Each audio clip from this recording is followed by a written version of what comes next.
120 نفر رو تشکیل میدهند.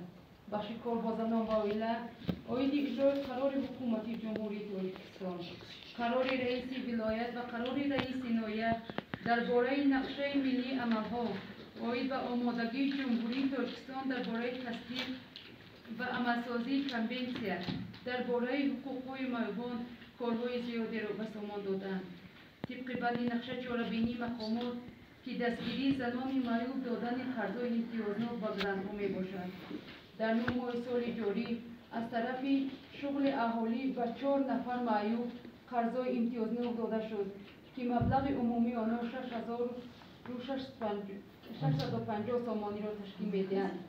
از طرف کمیته کار با زنان با اویله نزد حکومت جمهوری تاجیکستان و بخش کار با زنان با اویله به معیوب گروه 2 مراد محمد و بهاره ساکن جماعت دهات میرسعید میشکر گرانت پرزیدنتی برای خانه‌های مردمی از جمله مربافی به مبلغ 20,000 سامانی دادند.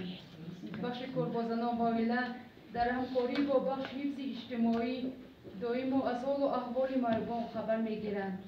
معیوبی که به بخش کار با زنان وابسته شده است در روزهای عید از طرف بخش